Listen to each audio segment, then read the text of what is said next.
really understand the mind control of worldly expectations on blackness and queerness and femininity and Christianity, when the mirror ain't a reflection but a weapon. Ruptures in Transition is a framework by a lady named Tania Zatan. Storytelling as healing. So you are going to be the authors of your own story. I knew who I was growing up, but it was a struggle, right? And so that is something or an experience or emotion that I've struggled to name throughout life. So what is an experience or an emotion that you have struggled to name out loud? Mental health show up, though. Like when people are struggling, what ways do we see it show up? Instead of having healthy coping habits, they find another way to self-medicate, right? So being able to identify the ways in which it shows up can kind of help us to see that somebody is going through something, right? But like you said, sometimes we don't actually know what to do. Calling it out, like we talked a little bit about the power of expressing and calling out things that you may have been afraid to call out for yourself. And I think that if students, even if they're in the mirror, looking at yourself, calling it out, then that could be just a small step to help in their journeys. I do an exercise called I Am From, because I want to kind of help y'all to start to write some of this stuff out, right? It's just a prompt.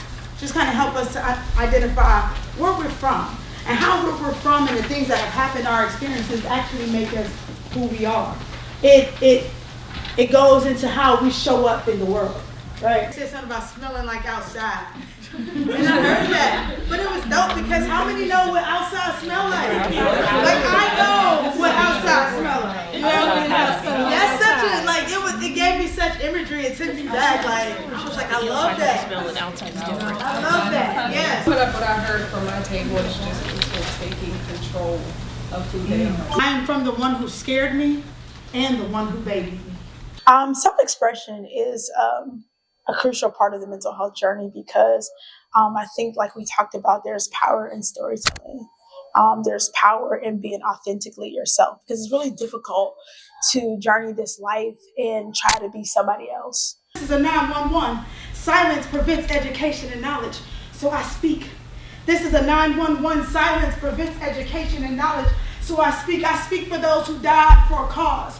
From the marches to the sit-ins, brothers and sisters being lynched just because I get sick thinking about the whip, swollen fingers, cotton picked, and all we know is Jim Crow was laying down laws. I sing a song for the million voices we'll never hear. I write a poem to shake reality for those of us who are still here who would rather be chasing paper. But somehow the paper kept you because the obituary section is real. I speak for the projects full of doctors turned pushers, the speakers turned lookers, them daddy's little girls turned hookers. Man, what happened to y'all? Tell me what generation it was that dropped the ball to get you locked in jaws. I speak for what I know to be true. Sometimes I can hear what you didn't say, so I'll just speak for you until the day comes when you learn to speak up for you too. Turn up your mind because the world needs you to speak truth. This is a 911. Silence prevents education and knowledge, so I speak. This is a 911. Silence prevents education and knowledge, so I ask you all, will you continue to speak? We speak. That's what you did. I am from, speaking out loud, taking back power, all of those things, right? So, in your notebooks, just as a prompt, get a drink or whatever, but as we're doing this, write down something that you love that loves you back. Think about it. Something that I love that actually loves me back. At 18 to 22, what are the things that are stopping you from feeling just complete purposes? What are your goals? And where are you going? Where do you want to be?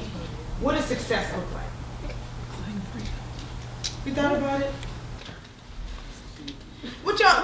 How you show up to the track? Tell me about how you show up to the track. Like what you look like? What's your track gear? What it look like?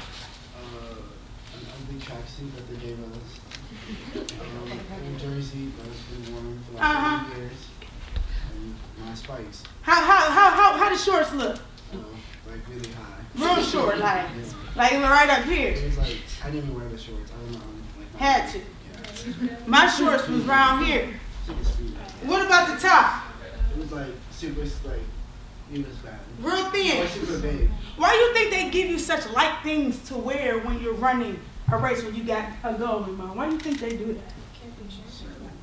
Why do you think they do that? Can you take a picture of me? You trying to get me on my good side? Wow.